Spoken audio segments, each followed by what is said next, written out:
Hi everyone, welcome. I'm speaking loudly in a library. This is a cool feeling. Well, we're artists. We like to be different. Yeah. So, thank you for coming to our workshop here in the beautiful new Bob Cajun Public Library. Really awesome spot. My name is Tim Crouch, and I'm the marketplace manager for the Kawartha Lakes Arts Council, and I'll be our moderator for today because there are 4 wonderful experts who know a lot more than I do about this subject. So first I'll just say a little bit about the Arts Council. The Kawartha Lakes Arts Council promotes awareness and appreciation of arts and culture in Kawartha Lakes. We are committed to a diverse approach to creative expression in all of its forms. We serve our community by advocating for a thriving creative sector, providing robust marketing opportunities for our members, and fostering professional development and training. We connect all stakeholders and investors in collaboration to discover and reveal our culture through the arts. So we have a great panel today, like I was saying, in exhibit booth setup. Way we have it structured, it's pretty loose. The folks up here have about 24 hours worth of expertise to share, and we have an hour and 15. So we're going to do our best here. At least 24 hours worth of expertise. So, what we're going to do is have some kind of loose sections. I'll kind of guide the conversation a bit. After each section, we will have 5 or so minutes of questions rather than all the questions at the end. So if you have something, feel free to ask. If we don't get to you and I'm the bad guy and have to say we have to move on, just hold your question till the end and we'll do our best. But they'll also probably stick around afterwards to answer anything. So you can come on up and don't be shy. So I think first I'll have each of you say a little bit about yourselves, kind of your career and what you're working on now, maybe a minute or so for each of you to sum up your lives. So maybe I'll start over on the far side there. Okay. My name's Beverly Williams. My husband and I are partners. We've been partners since, 1974? Full-time. Full-time, that's right, yeah. We have a little shop and studio in downtown Bethany. I say downtown because we really are downtown. We're the cultural center of Bethany. And we have our studio. It's attached. It's an early Ontario general store, which is really cool. And we just fell in love with it when we saw it back in January 77, yeah. And we've done some renovations and stuff on there, but our house that we live in is at the back. And we have a garden at the side, which is, we've turned that into our secret garden because Paul makes fountains now, so it's a perfect spot to be able to show and talk about our fountains for different people. And we've raised 2 kids, one of whom is a teacher down in Pickering, and our daughter is in Ottawa, and she has her own Etsy shop, and she's just written a book, which isn't in the library yet. Not here, just released on the 21st. Yeah, New York publisher. So that's pretty cool. And so that's all. Let you talk now. But we do all sorts of things in our shop. I've been doing leather sculpture and functional leather goods since 1969. We've been doing it full time as a job since '74.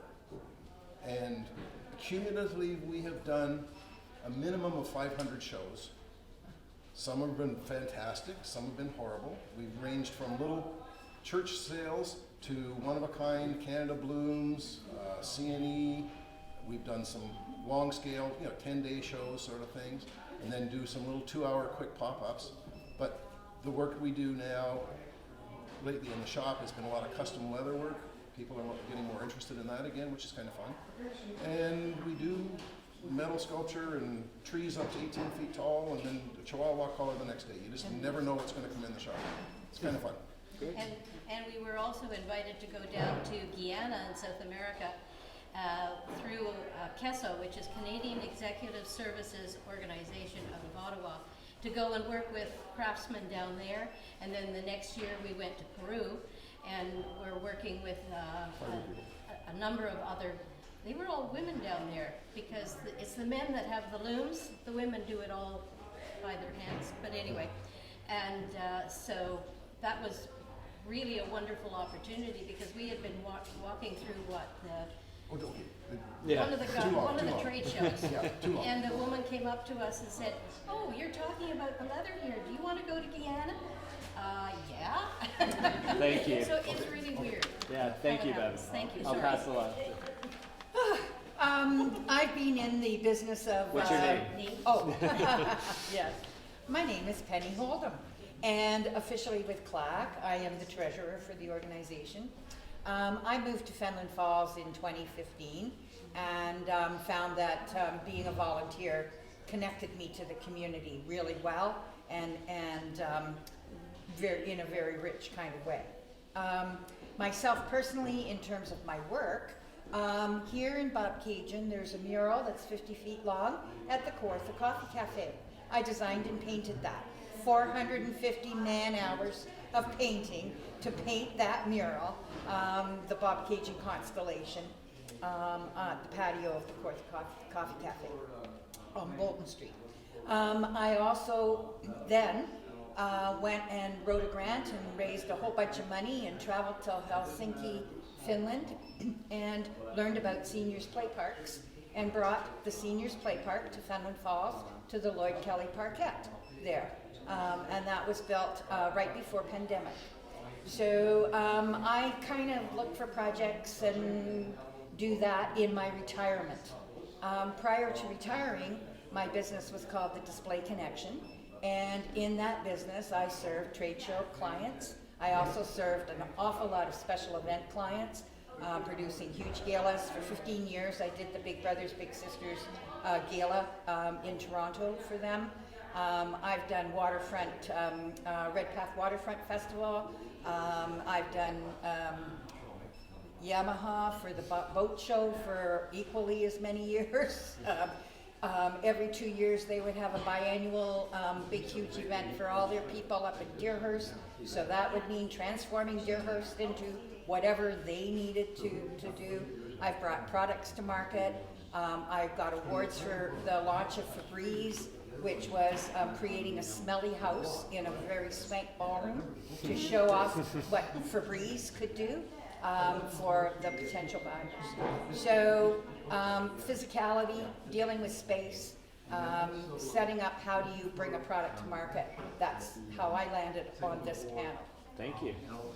And last but not least, I'm Kelly White, and I grew up north of Belleville. I became a teacher 33 years ago. I retired after 33 years of teaching at LCBI in Lindsay. Moved to the area, married, Bobcaygeon local boy, and told him that I would only teach for 30 years, and after 30 years I wanted to start my second career, which is painting. I dabbled in painting over the course of my career and when I was a teenager or that type of thing, but I built a studio in my backyard and that's when things took off. So I'm kind of a newbie to the whole show thing. I do outdoor shows, so that's kind of my specialty. I am on the studio tour, the Victoria County studio tour. So I also have my studio, plus I put outside displays up as long as the weather is appropriate. So I'm used to battling the elements, so I have a little bit of background in that. And my specialty right now is landscape oil paintings. I do a lot of experimentation, having a lot of fun with that. So yeah, I hope I can bring a little bit to the panel today. I think we have a great diversity of experience on the panel, so that's great. Obviously, by the way, I'll just say this is obviously a public space, the library. If you're having trouble hearing in the back, just come forward. Don't be shy. So we'll start with the basics, really. We'll get going with prepping your booths and the types of things you might want to think about. Transportation, outdoor versus indoor considerations. So maybe this is obviously a big topic, and we'll touch on other things. So maybe I'll just start with you, Penny, for that one. Well, first of all, you got to pay your dues. Once you paid your dues to be in the show, and they say, "Oh yeah, please come." There's a whole bunch of stuff you need to know before you start planning what your booth is going to look like. First of all, do you know where you are in the footprint of the show? Are you in a peninsula booth? Are you in a row booth? Are you in an island booth? There's all different kinds of placements. If you're on a corner, your setup is going to be completely different than if you're in a row of other people. So figuring out where you're pinpointing your location within within the show you're participating in is a wise thing to do before you start deciding exactly what you need to bring to the show. The ceiling height of the room. Let's say, something that you have made is an 18-foot high tree, but the show has only got 9-foot high ceilings. Well, too bad, so sad. Your tree's gonna have to be cut in half to show it as a whole tree. So understanding those kinds. Move in and move out. What's the elevators? What's the access? Do you have dollies? You can't always rely that the venue you're going to has got all of the accoutrements that you need to get to your booth location. And most people who are busy doing setup really don't like to have to loan their dollies or loan their tools or loan stuff to somebody who didn't bring it along with them. So really understanding how far is your parking from the venue where your booth is going to be. How far do you have to haul your stuff? And then what is the lighting in the area of your location of your booth? The guy next door to you might be right underneath the light and it'll be perfect, but you're in the shadow. So thinking about the physicality of where your booth is going to sit will help you to make the right choices of what products and so on to bring. Yeah, do any of the panel want to talk about lighting a little bit? Actually, that's kind of interesting to dive into. Yeah, been there, done that forever. We were one of the first people at the One of a Kind show to switch over to halogen lights way back. And the difference was when you went around in the Queen Elizabeth building, or whatever, no, the Automotive building, there was a mezzanine up at the top. You could look down and see the booths. Ours glowed white. All the others were yellow because of the incandescent spotlights. Right. And the lighting makes an absolutely huge difference to, I don't care if you're a jeweler or a sculptor or a painter, fabric person, if they can't see it, as Penny alluded, you're in a shadow, it doesn't show up your work well. So you then have to add in perhaps an electrical connection, which some of the shows charge $75 to $150 for. Other shows it's free. The connection, you say, the cord itself or the ability to use The ability to use the electricity. The bigger shows, the larger trade shows, they charge for it. Smaller ones, not so much. But a couple of things that you can do. I have a tickle trunk here. And for starters, if you have to climb up on your booth, you have to bring a ladder. Bring a ladder, but then you have to have a stool to sit on. Make a pad. Now you got a seat. Paul to make one. And Not that is Paul. so comfortable. And in case you haven't noticed, you stand up for a second. Well, there's a difference in height. He doesn't need this, but for me, if I've got a table here, if I'm sitting in my chair, it's, hi, how are you? Whereas I'm up here, it's comfortable, I can stand up and move around, and I'm right talking to people pleasantly. Yeah. And being comfortable at the same time. Because the shows, if you've done any shows, you know it's long, and at our age, it's getting hard on the back and stuff, so make it easy and comfortable for yourself. The other thing that wasn't discussed was, do you need walls to display your product? Or do you just need tables? If you need walls, a lot of people use grid walls. Problem with grid walls is they're hollow. You can see right through them. So you sometimes need to have something that divides you off. Now, it's really hard to attach fabric or lighting to a grid wall. But if you make a channel, I'll pass that around. It's just some plywood over a piece. That can clip on top. Prevents the thing from tilting. You can have your fabric attached to it. You now have something that when you clip a light to it, It's not rolling. it doesn't roll over. It's so easy. So if you've got somebody who can be handy to make a little channel like that. I'll take 10 2-footers. Yes. The other thing that you can, these lights work pretty well. Now that one has a little LED in it, like 7 watts. They work really well. They're a little bit bluish unless you get the warmer cones. If you can afford to go to halogen because they're not charging you for electricity, use it. because they're a little Sure, warmer yeah. for that. But if you have your paintings and you're lighting directly down here, that's okay, but it's sort of a hot spot right there. If you can aim that light over to the side to the other ones, you get a more broad spectrum. So that helps a lot to help to display that. But if you've got that channel, it makes a big difference. You can grip and do it. The ones that we use at a trade show are all desk lamps. We've had them for years. We've had these forever. Pictures as he's doing that. I'm trying to make notes so I remember. Okay. Oh, wait, do you mind? Okay, sure. I'll pass this around, Okay. and you can have a look at it. I mean, it's so simple if you've got grid walls, but with the desk lamps, they have a little bracket that you could screw to the back of that panel.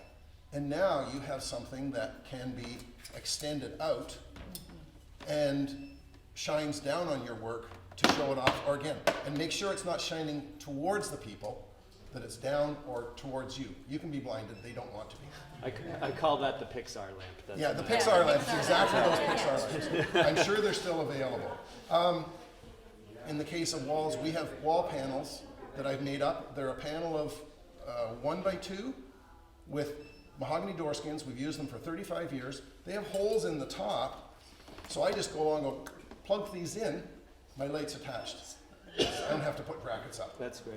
It works really, really well. Can I add something? Grid walls, you don't want something this long.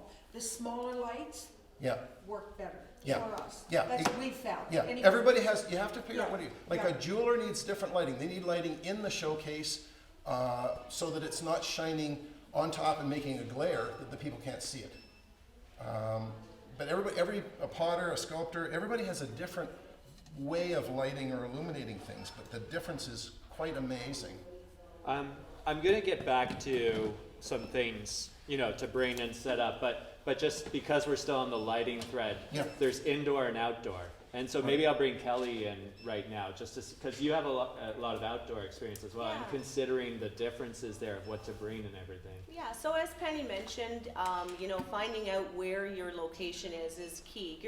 If you're doing something outdoor, I would say get yourself a tent, but do not scrimp on the quality of that tent, because you're going to be dealing with rain, wind, sun, and so you need to get something that's really high quality. I would weatherproof, waterproof is very important. I got mine from Costco. It's great. It has walls that can be attached and not attached. So depending, if you're in an outdoor show, you have a 10-foot spot, usually a little bit on each side, and you're in a row with all these other tents. So basically, I use grid walls, and I just attach them to the sides of the tent, and that way then I have my walls, my white walls, and I would suggest white as your tent color because it shows off, and that's what I put my paintings against. So it cuts down on, if you don't have the walls up, then you're going to be listening to the other conversation in the other booth, and you want to talk to your patrons, and you want to tell them about your product or your work, whatever. So making sure that you have a good quality tent is key. I don't have to worry about light because generally most outdoor shows are in the day. They're not at night, so I don't have to worry about that. So my lighting is very good. But again, if you had a black tent, you're not showing off anything inside. So definitely a good quality white tent with sides, and I would highly recommend that. And making sure that you can secure sometimes you're going to come to a show and you're not going to be able to pound stakes in because you're on cement or there's a path beside you or gravel. So you can buy they're weights that sit on top of each of the posts of your tent, and then you can use tie downs to tie directly to those. Some people fill jugs with cement and then they put them on. I just think it's nice and clean to have the pads. If you can afford it, I would highly recommend getting those. It just cleans up your space. You don't want anything cluttered, and you certainly don't want anybody tripping over a guide wire, because that's obviously not going to be good for the show or for you. So you want to have it clean, simple, and easily accessible to get into your tent. Right. Great. Penny, did you want to? The only other couple of things that I might suggest are to be really respectful of your neighbor. Once you've pinpointed your location, if you're up against somebody else, yeah, sure, you can bring your grid wall and hang all your stuff on it, but your neighbor's looking at the back side of your paintings. Yeah. So think about how can you be respectful Even to your something that neighbors. would allow you to put something up just to break that. So that you're not offending them. Some people bring hard wall, and the back side of a hard wall is not really very pretty. So, recognizing that you want good relations all the way around. Sometimes, you can help enable that good relations by saying, oh yeah, well, you can use the back of my wall, no problem. So long as it's not, too heavy or what have you in terms of the person. And the only other thing that I would really like to think or to mention is consider what is going to happen to all your packing and shipping materials. Do you have somewhere to put those? Do you have to haul them all the way out to your truck that's parked 2 miles away? Do you have the capability to put them underneath your table? And your table is skirted to the floor so that your patrons aren't looking at your ugly cardboard boxes that are all jammed in there at the back of your area. A fellow that I have great admiration for, John Daly, he's out of Santa Monica. Quite often when we're doing installations, you're running right to the very end. What he would do is he was a florist, he would take all these buckets of flowers and condense them and then wrap some burlap around those buckets that were all gathered together, and he'd have an instant garden at the entrance into a site. Instead of having to haul all the stuff he didn't use, he was able to still use up everything that he brought to the site and utilized what was left over as a decorative element in the spaces that he's done. So thinking about what does your storage, what do you have left over in packing materials or boxes, cardboard, wood, crates, whatever, and how are you going to deal with that is a good thing. And you need access to it if you are packing up something for the customer. So again, skirted your table so you don't see it.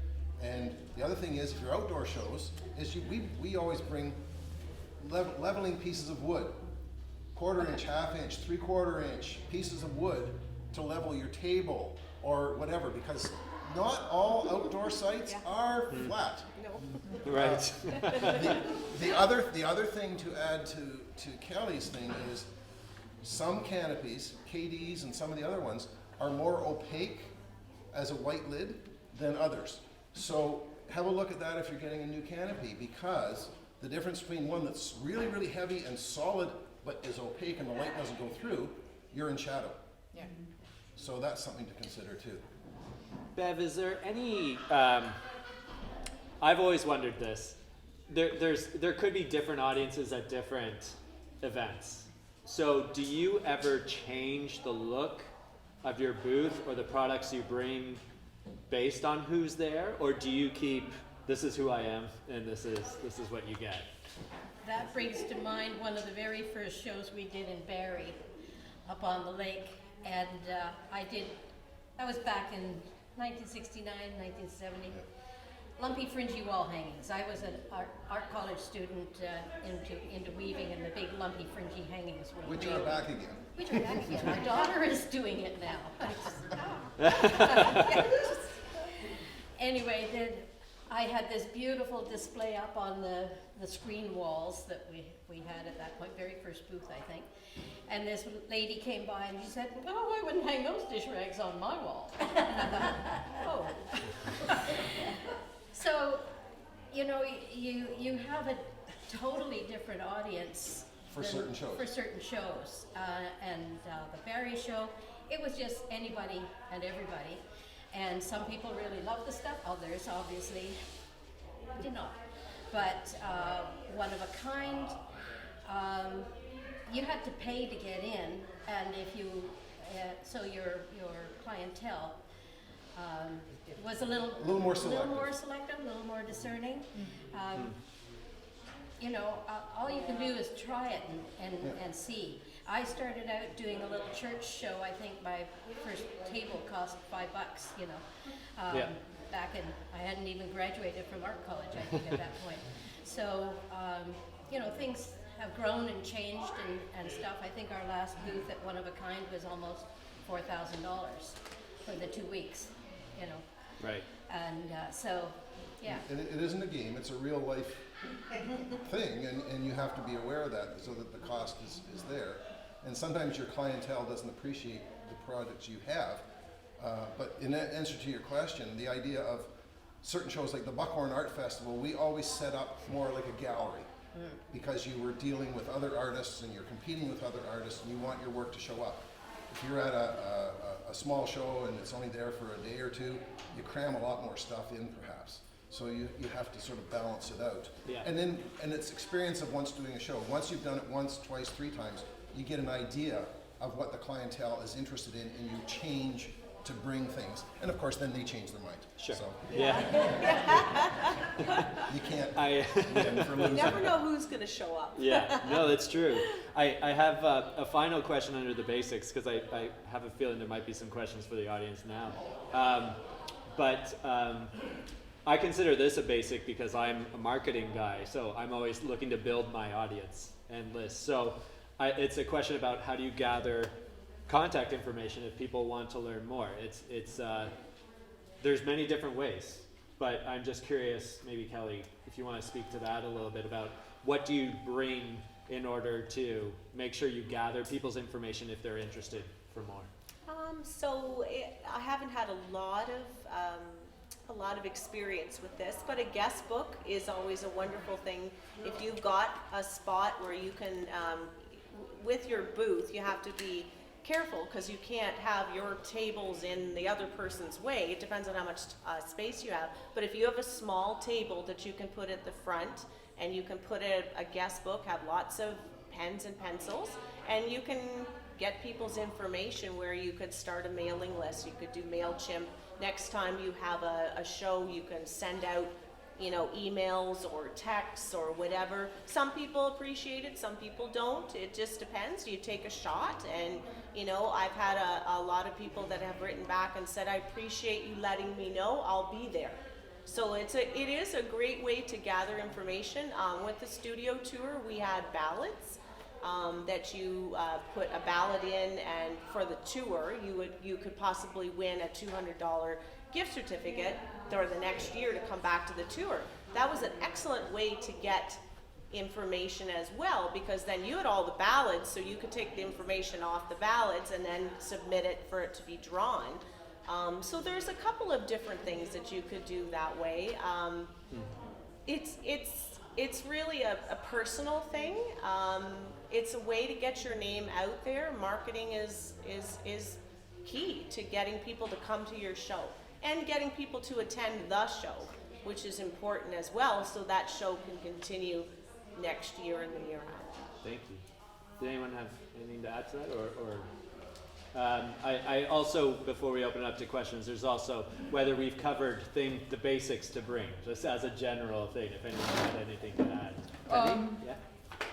Well, I think that one of the basics to bring is a personal care kit. You know, you need aspirin. You know, you need bottled water. You need a change of shoes. You need all of these things because you are selling your product to a bunch of strangers. And the person who arrives at 3 o'clock in the afternoon is as fresh as a daisy. You're sort of like 5 hours later, okay, I've just about had enough, you know? So make sure that you think about what you need to make sure that you are comfortable and happy over the course of the day. What's that? Lots of Well, chocolate. yeah, Lots of exactly, chocolate. Exactly. Coffee, so it gets smeared all over Yeah. your face. And coupled with your personal care kit is your booth care kit. Make sure that you've got a little toolbox with double-sided tape, wire, a black magic marker. Black magic markers, man, oh man, I'm so glad they created them. You know, you get something to a show and it's all dinged up and it's take out that black magic marker and just run it along the edge, and it sure does sharpen things up. If you've got dings or unexpected damages, be prepared to be able to deal with those when you get to your site. Nobody likes to have anything broken, but you know, sometimes a piece of string is really all you need. Well, if you got a piece of string, you need a pair of scissors in your toolkit. So just think about all of those things that you might, in a pinch, need to use, because Murphy's Law will be that you will need to use those in a pinch things. Yeah. Floor coverings are the last bit that I've got on my list here. So knowing outdoor shows, of course, you know, could be gravel, could be grass, you know, you never know, could be tarmac. Indoor events, maybe the show managers already are carpeting out the whole site. Well, what's the aisle carpet? If the aisle carpet is red, you might want to not have, I don't know, blue as your booth carpet, or you might want to choose blue as your booth carpet. So thinking about whether or not you need to have floor covering, and what that may or may not entail is something to give good thought to. The other extreme for floor covering is, I think it was 91 or 92, we did the plowing match when it was in Lindsay. And they recommended that you put a floor, and we thought, okay. So I went to the plastic company, the Rosedale Plastic, I think it was, and we got the original plastic lumber that now people are using for decks. And we laid that down. Boy, am I glad we did. We built basically a deck floor, and there was mud everywhere because of the rain. People were getting stuck. You'd see one lady's high heel stuck in the mud. And you go, oh, poor choice of shoes, whatever. But that made a huge difference. Now I still have that as a deck for my own backyard. It's great. But that sort of thing. Some shows mandatorily ask you to put carpet down. Yep. So you have to think of that. Not all show booths are 10 by 10. They may say that it's 10 by 10, but it might only be 9'8". Yep. That raises havoc if you've got hard walls and you can't adjust them. Right. So you have to think of, double check on that. And the other thing is, Bev has her tickle trunk here, which is what Penny was talking about. Yeah, Kathy has one too, but yeah. Yeah, it has everything. It's got business cards, it's got tape, it has scissors, staplers. We have so many times missed. Oh my God! Didn't you put in the masking tape? Yeah. Didn't you put in Or the clear tape. Scotch tape. whatever? Our price gun, our yes. sales books, your square if you take square, or your method of paying for having to get paid. Yeah. A small cash box. We've had this for 30 years, I think. You see the tape on it? You know, I'm too cheap to buy another. We're winding it down now. Yeah. But Still whatever you hasn't need. changed. And then I have a separate one that's my kit for installation. It has the screw gun, it has nails, it has screw, wire, pliers, hammer, extra brackets, all the stuff you need. And a calculator. All your Pens yes. and Oh, pencils. yes. Yes. Kelly, do you want to add? Yeah, I just, this is just more, it's more of I bought this at one of the craft shows, and I like it because I can put it around myself, and then I can walk around and see people, and then I can pull out my phone and my square, and I can do it right on the spot. Because that's what people are bringing to shows now, their credit cards, their debit cards, they might be doing e-transfer. There's not a lot of cash, in my experience anyways, being exchanged. So this is nice because then I always know it's with me. Where's my purse? Oh, that's the last thing you want, is for you to be scrambling around looking like a scrambled idiot trying to find everything. So if you've got it around here, it's like you pull it out, yep, okay, we'll put it in, there's square, bang, bang, it's done. So I thought this was a great little thing that I found. Good to be prepared for any type of financial. I'll go one step transaction. farther than that. If you're a maker of fabric goods, leather goods, clothing, jewelry, wear and use what you make. Like, I make belts, I make phone pouches, I make belt pouches. Bev's got a purse, she's got her own earrings on. That sort of thing promotes what you do, people say, oh, it's functional. The number of people who will ask Bev about her little basket earrings. Oh, those are really neat. Oh, we got a shop down in Bethany. Oh, cool. That's part and parcel of it. So you could then go and Kelly could take that bag idea and then print on it an image from one of your paintings. So you're now carrying around something that you've Or created. even hand painted. Or hand painted on there. Utilize stuff that's your skill to promote yourself to the broader thing. And you're not just to the customers, you're to the other artists too. Don't forget those. They are another source of potential sales, are those other artists who might purchase something from you. Before we move on, this was great. There was a lot there, like the amount of organizing that needs to happen, you know? Does anyone have any questions on these basics that we've kind of touched on? There's one back there first. Sorry, I'll get to you in a second, Peggy. I don't have a question, but can I add to the list? Yeah? Please do. Especially as we all are getting a little older. Anti-fatigue mat. Yep. Yep. If you're on concrete or a hard floor or hard surface, hard ground, an anti-fatigue mat, you will be kissing it so much over the weekend because your knees will not give out. If you're going to be standing, you're talking customers. The one thing I learned very quickly standing in a wall, that's concrete, you're going to die by Tuesday. Forgive me for asking, because I'm getting younger with age. So, is that one of the squishy mats kind of thing that you can get at Costco? You Okay. can get those Yeah. little, like, Can you jigsaw tire? puzzles Yeah. with it, you know, Okay. that Yeah. stand Yeah. up, anything behind your booth where you're standing on, and it gives you a barrier between you and that floor. Yeah. Peggy? Okay, it's not a question. It's to add to the question you asked Beth. We are usually close to Bev and Paul's booth, right? Best friends. You often, in your booth, if something back here is starting to sell, you switch stuff around. And I've watched you do it over and over. Did everyone hear that? No. Okay. Sorry. I'll say it. It's Okay. okay. So basically, she's noted that often, Paul and Bev, if something is selling better, but you've originally placed it further back in your booth, you get a little improvisation and you move it up front because it's a top seller. And Yeah. we've taken lessons from that, even with our photograph. Yeah. Sometimes, people are looking at that whole thing. Let's switch some stuff around. Yeah. So, Yep. they'll notice stuff from here to there, sort of thing. Yeah. Yeah. Great point. And it doesn't take a lot of doing to do it. It's just switch it if you notice that that's Yeah. what's happening. And you do, right? You Yeah. told us too, but I've seen you with the smaller stuff. Switch stuff around all Yeah. the time. Thank you. Yeah. Yeah. Anyone else? Just okay. We're gonna go to the next section. We're good on time. So Good. it's the next section is called Getting Creative and Getting Attention. So Penny, I'll start with you. Oh boy. So we're talking about some pretty, I don't know, quote unquote standard booths here. But are there any alternatives to the traditional booth that you've used or seen that you find has been particularly effective?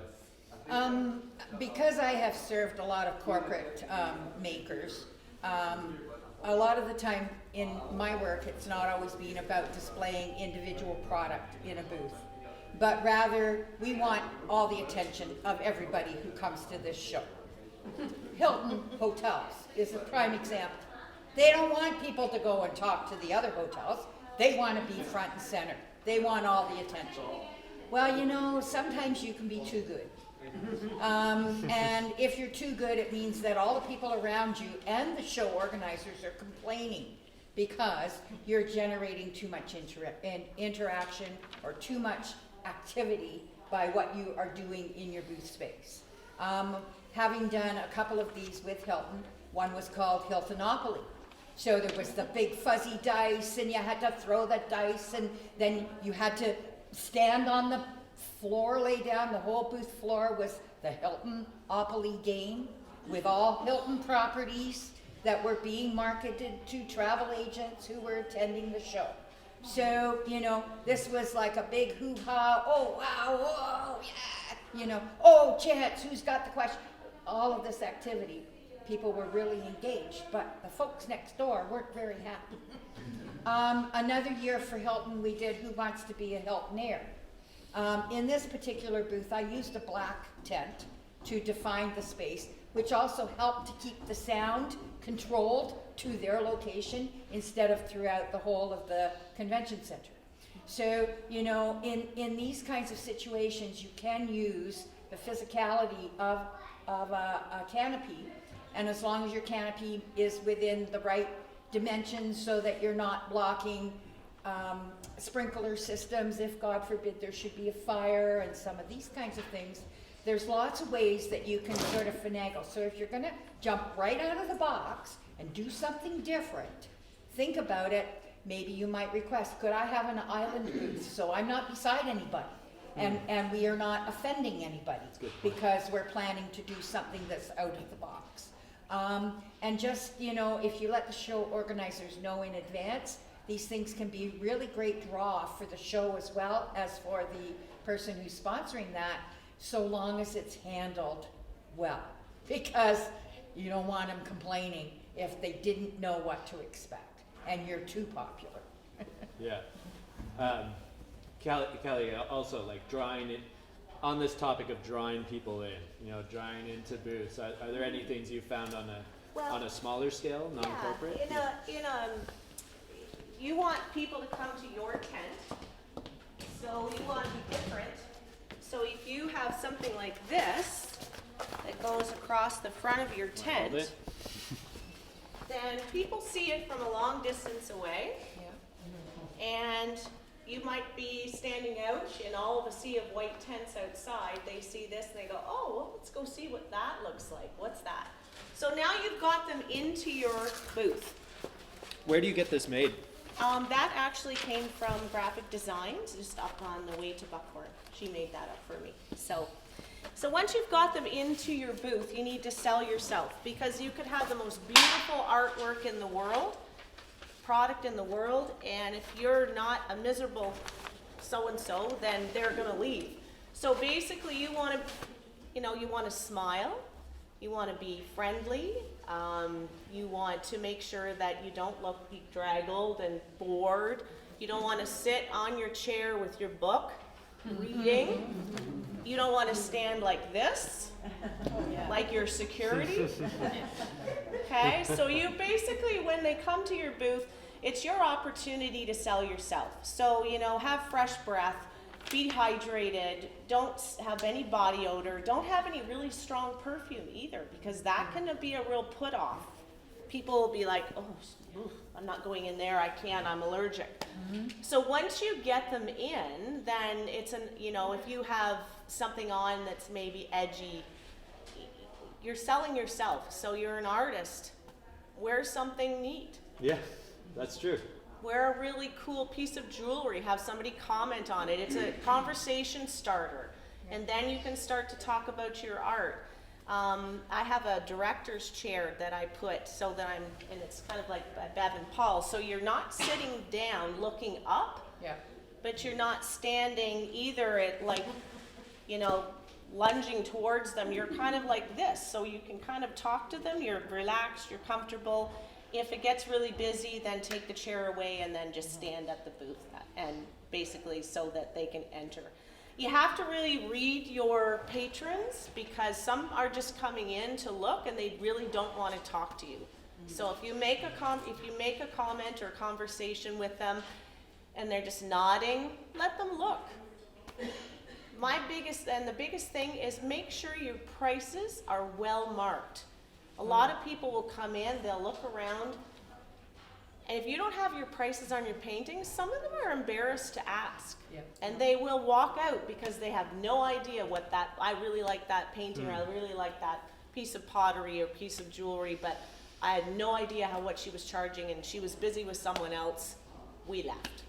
So there's lots of things. When you get them there, you have to sell yourself. You draw them into your booth. Keep them there. Don't keep them there too long. I'll tell that story about From the Trenches later.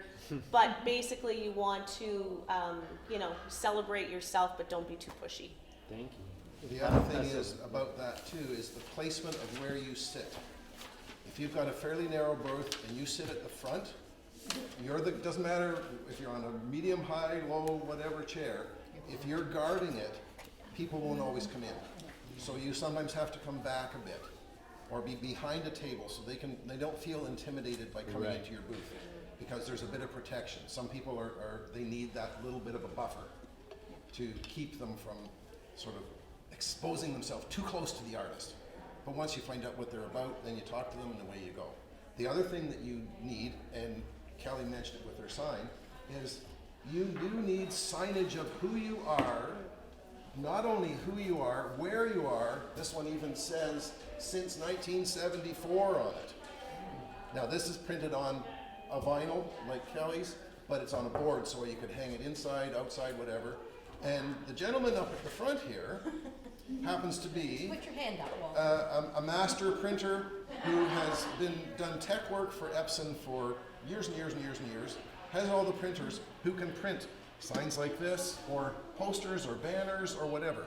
Especially if you're a jeweler that has something that's very, very small, and your booth is all at the front, And all the and table. it's all empty at the back, and if you happen to have especially a booth where they have pipe and drape, which is the fabric hanging from the metal, it's just green, or it's blue, or it's whatever.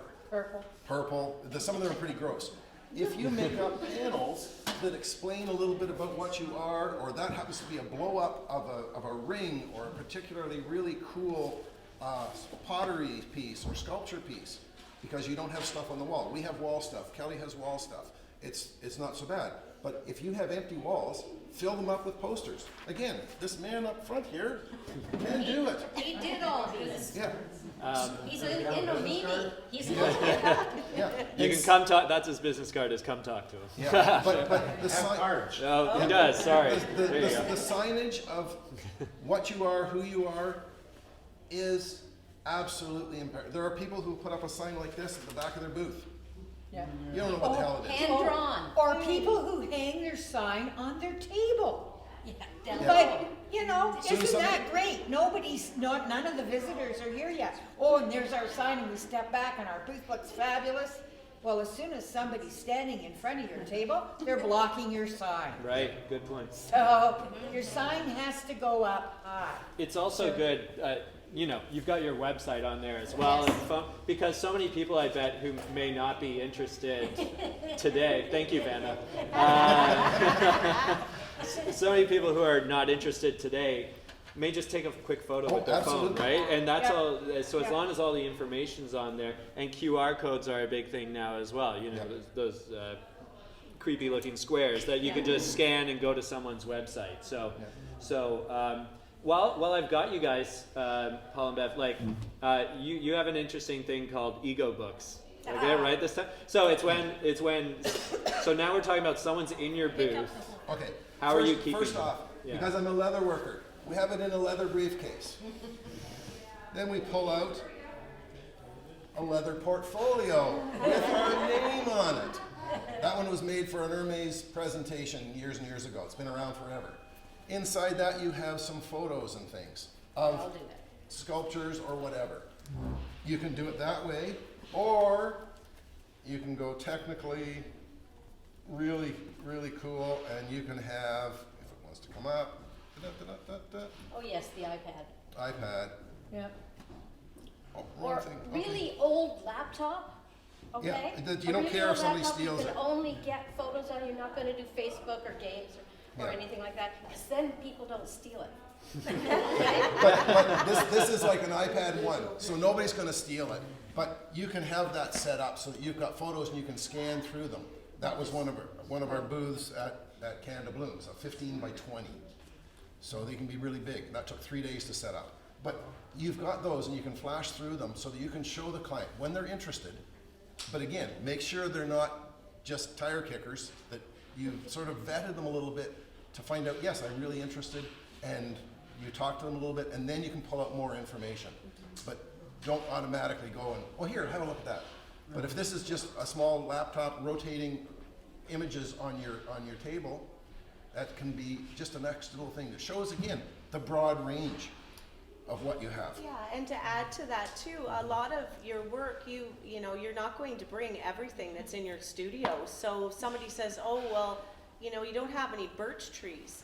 Oh, well, actually I do in my studio, and then you can take your iPad out and you can show them, well, this is the birch painting that I have, or the piece of pottery or jewelry or leather work, whatever it is, and then you can show them, yes, I do have more, this is, and then they might come to your studio, and then they might bring their friends. Yep. You know, it's a great thing to get them to come to your studio, because then they can see the whole show. Yeah. This Yeah. is just a piece. Which brings up the cards. So there's your little business card. Just the ordinary one, both sides. We have pictures on both sides. If you're an artist, put an image on it. Don't just have text. I do the nice people- paintings, come see me. Yeah, I do wonderful Yeah, stuff. good You'll point. love it. Come and see me. Yeah. If it's got a sculpture or a painting or an image on it, then they automatically know, well, that's the card for Putting that your work person. front and center. It's Yes. putting it out there Yeah. again. And Paul's made this little cardboard prop that holds the little cards. Without an elastic normally. Yeah, at the show you take the elastic off. But if you remember. Bill there at the back would have a piece of wood with a slot in it to put his cards in. Yeah, Use just the appropriate absolutely thing. simple. You're a potter. Make a little clay piece. Stick your cards in it. Yeah. Make And- an easel for your cards. And the other thing, we have done lots of different cool things. So we put 4 pictures on this particular postcard. Now, we made these back in 2012 Yeah. for Canada Blooms. They paid for it too, luckily. We just put new stickers on it. And we just keep putting new stickers on the back. We have a list of upcoming shows, and at the bottom we have, please contact Paul or Beverly for workshops, presentations, blah, blah, blah. Name, address, phone number, who, what, where, why, and when, the 5 W's, right? And so these we continue to hand out. We still have a pile left, and then these were some from the Scugog Studio Tour a number of years ago, and they are actually postcards. So you can actually use these as postcards. But I can also make on the computer a peel and stick label that sticks on the back that has upcoming shows. And So it keeps it Yeah. current, and then you don't have to worry about, oh, you know, I printed, because you get a really good deal when you print 1,000, but that's a lot to give away. So having a sticker that can go on the back makes a big difference. I want to ask the group about, I've seen giveaways before and draws at booths as a technique for bringing people in, or candy, or something, you know, that kind of thing. And I'm very curious what you all think on that. I don't dare put candy out because I'll eat it all. People do like burgers. People do like Werther's. Yeah, chewy or otherwise, yeah. You have to be careful if it's a draw or something, depending on the shows. If it's a trade show, like a home show or something, no problem. If it's a fine art show, you probably can't do that. Why? Because the Maybe management rules. doesn't want to Lower the standard. lower the standard. Are you, just to clarify, the candy was more of a joke. You're talking about any kind of like Any kind of a draw, like if you yeah. have to fill out a ballot for a free painting or a free thing, I know some of the finer, bigger art shows, that's a no-no.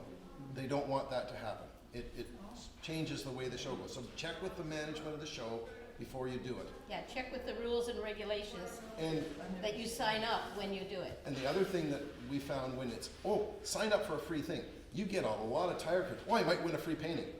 They didn't come for paintings, but I might win one, so they'll put your name in. So It's not qualified. and not qualified. It's much better to have as a book that you talk to the people in my purposes. That if you'd like more information after you've talked to them, write your email down and we'll get back to you.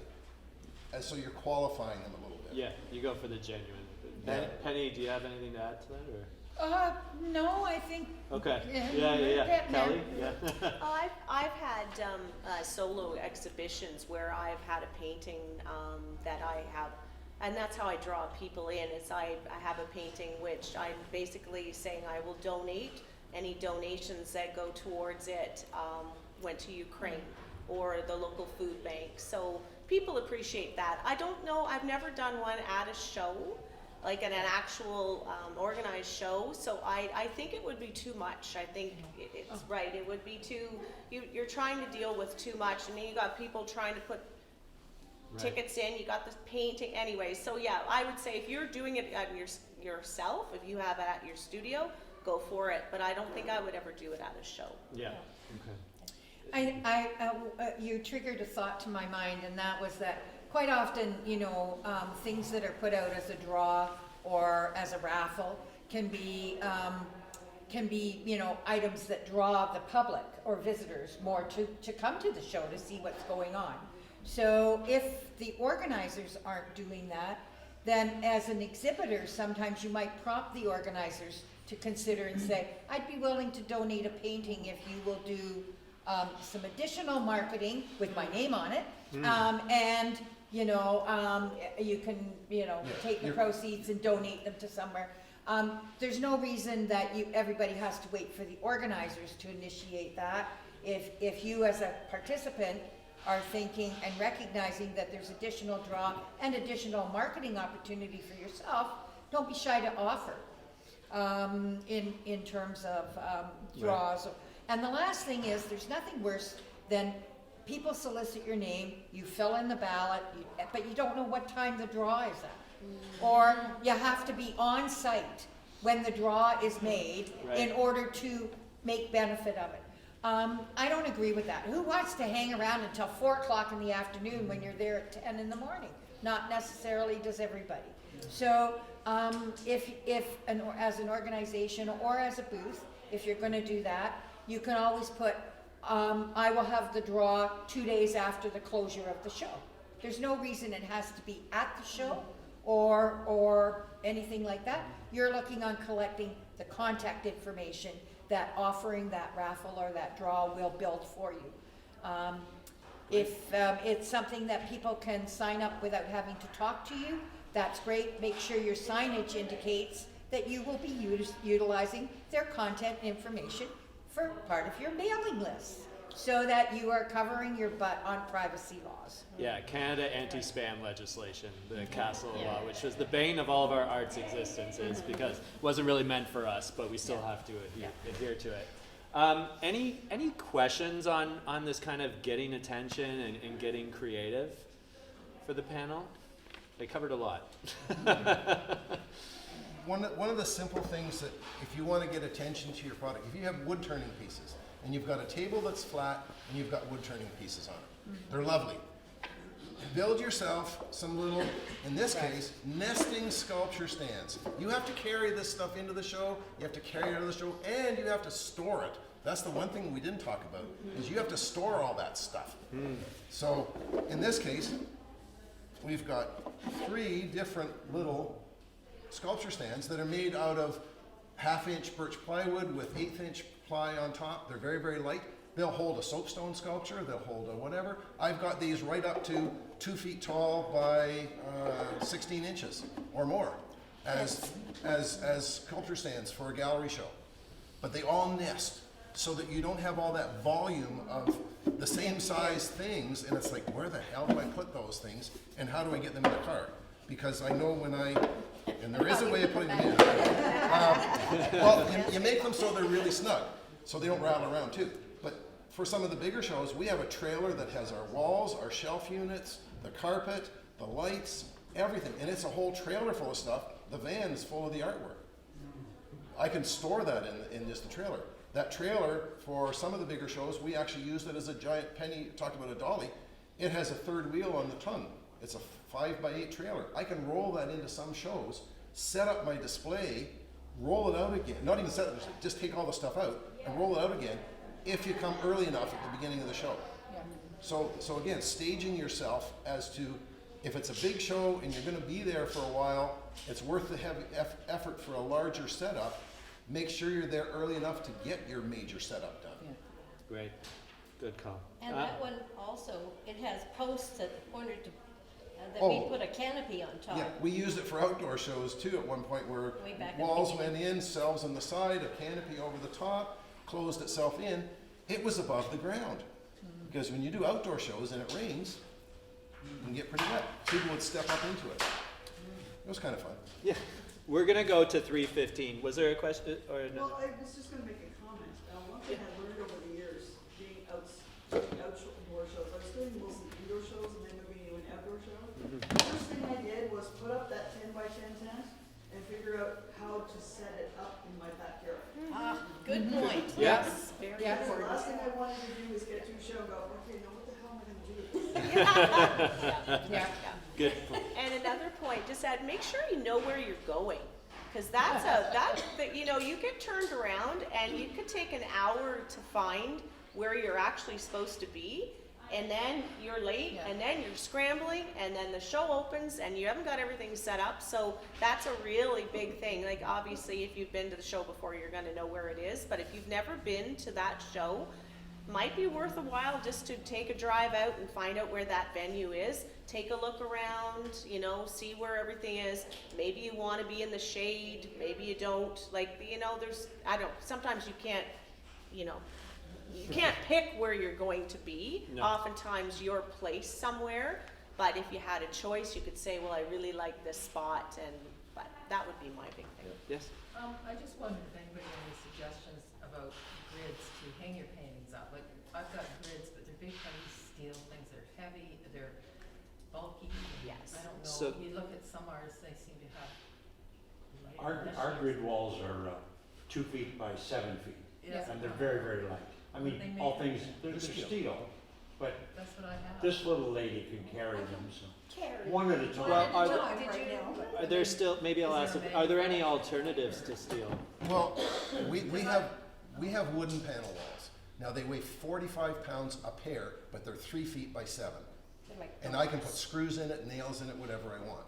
But they're hollow core.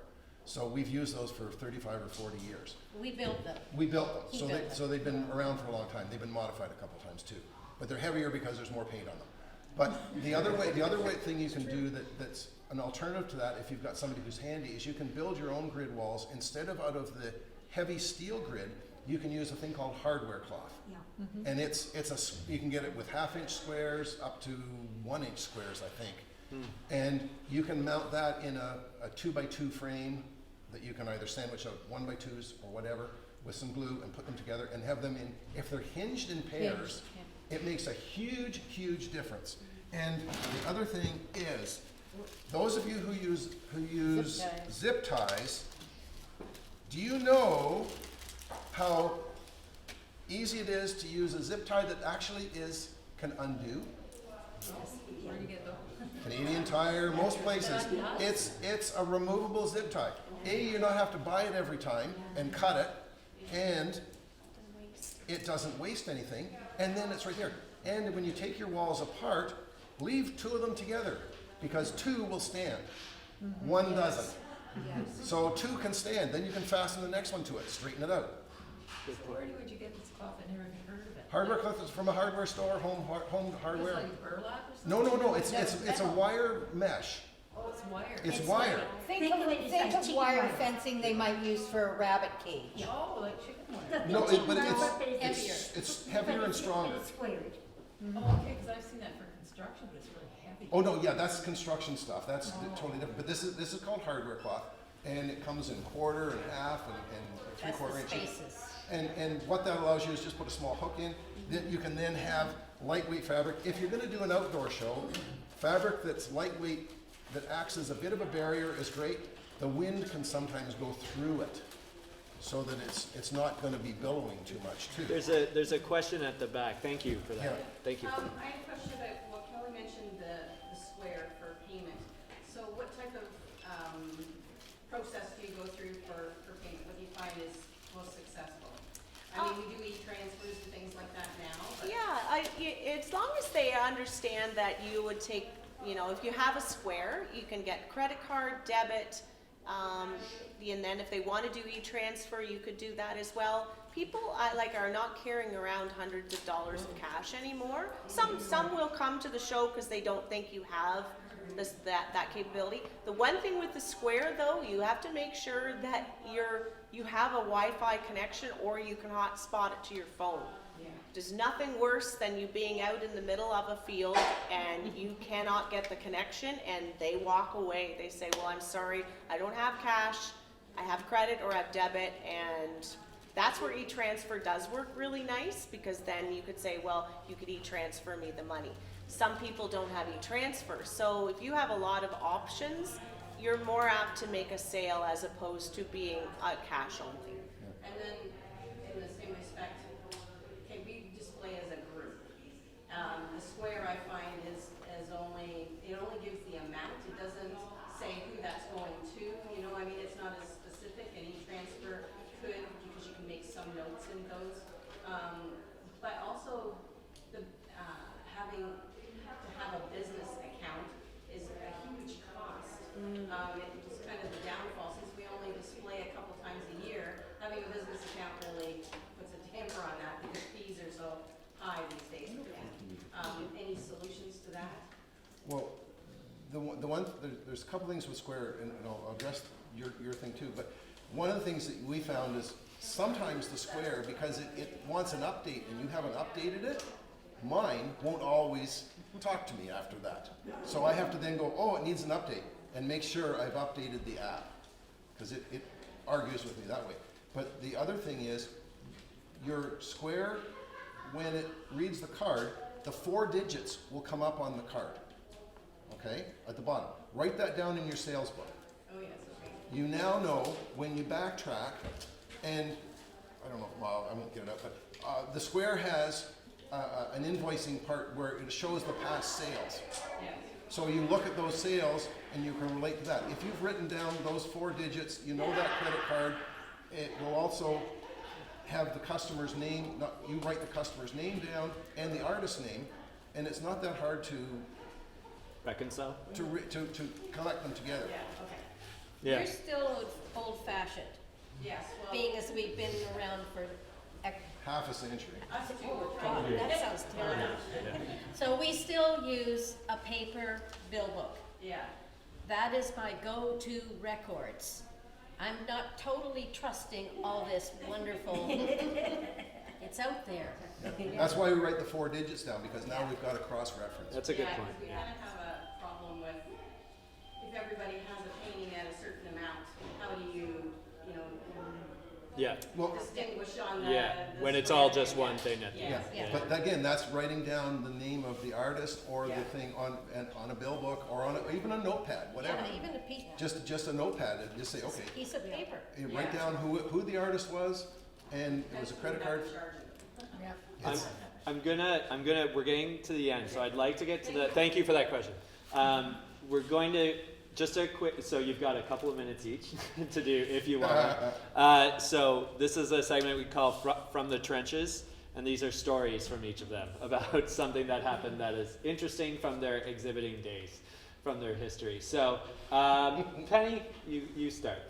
From the trenches.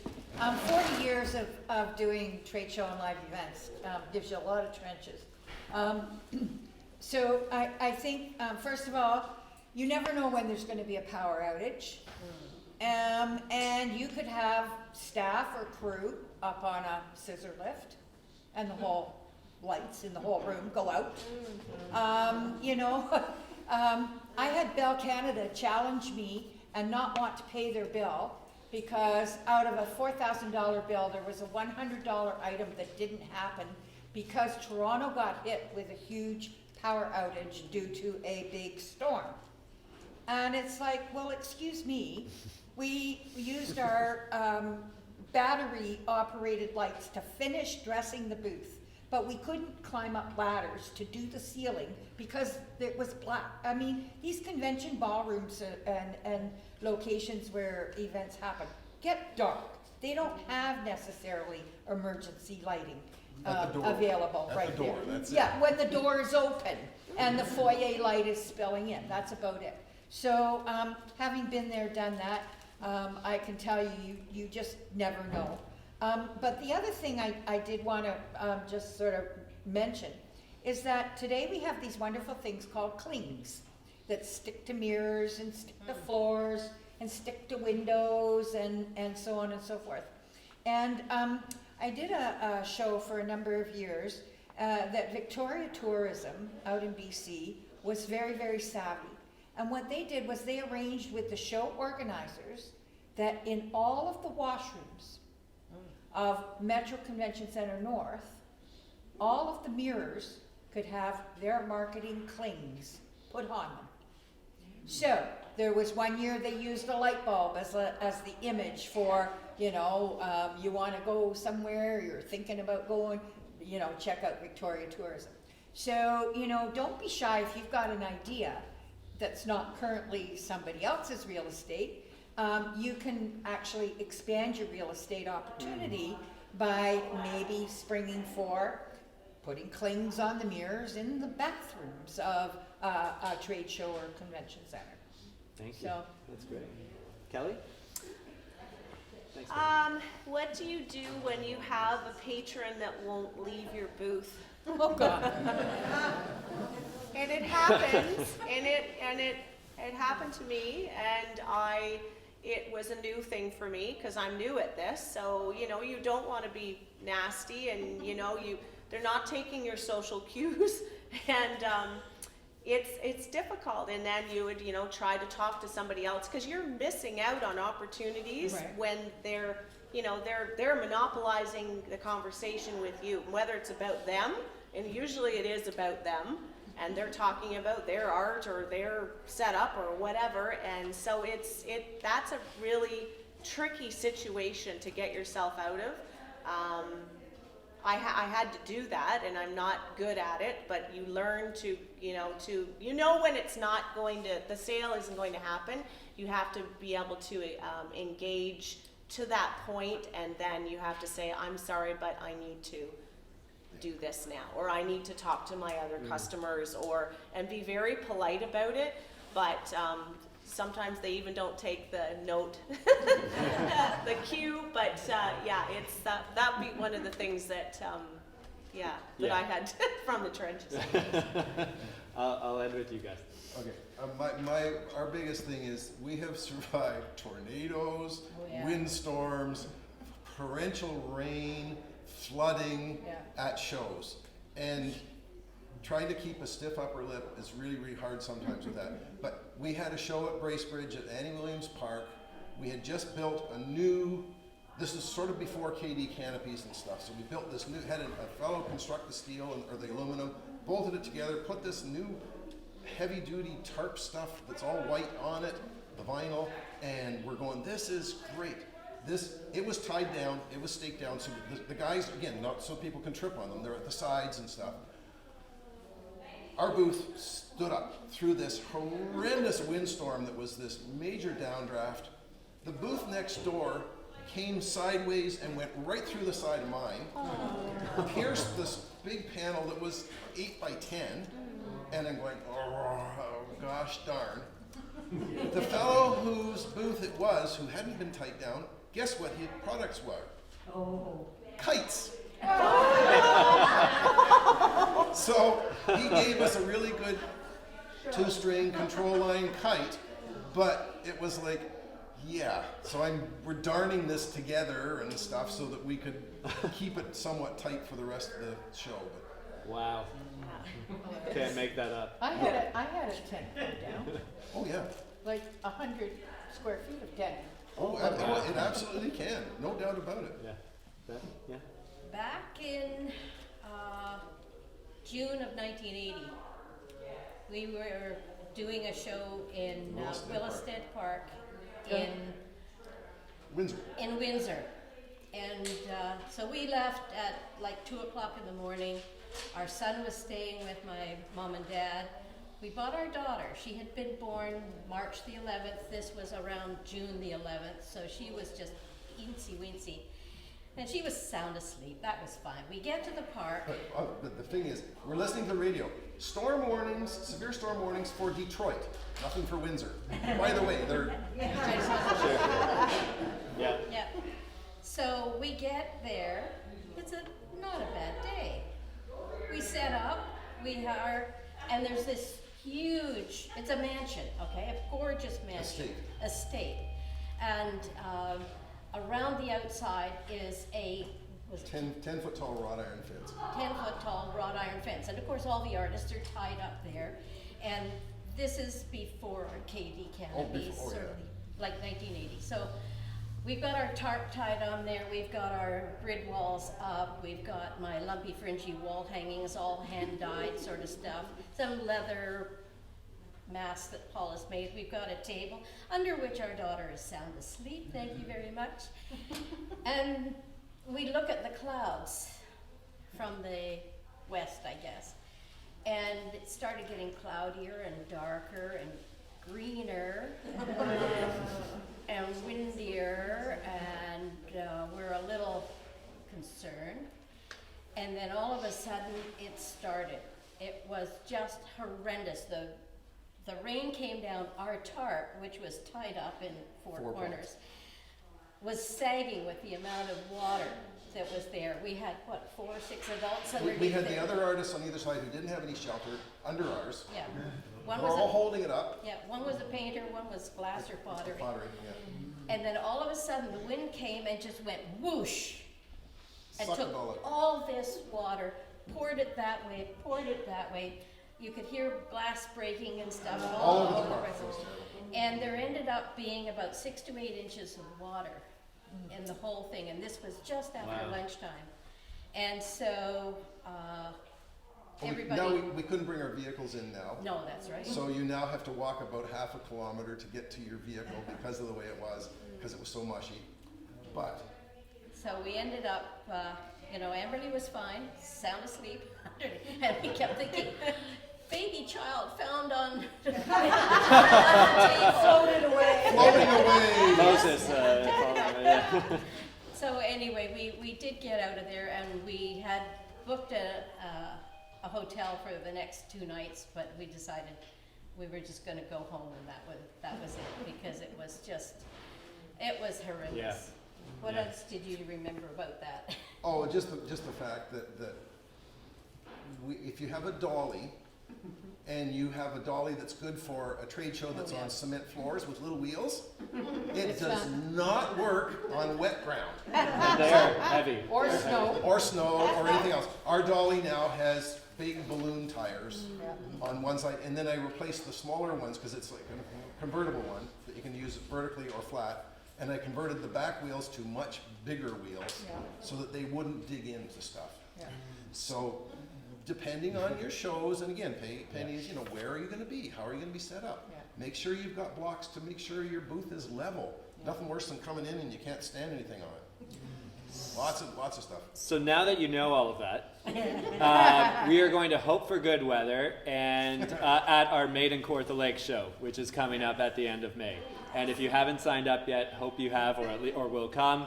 Leslie, our board member, is back there and is running the show, and you can ask her any questions you might have. But that'd be great. And I'll take your money. Yeah. I just have one more thing. Somebody was asking, how do you hang from your grid walls?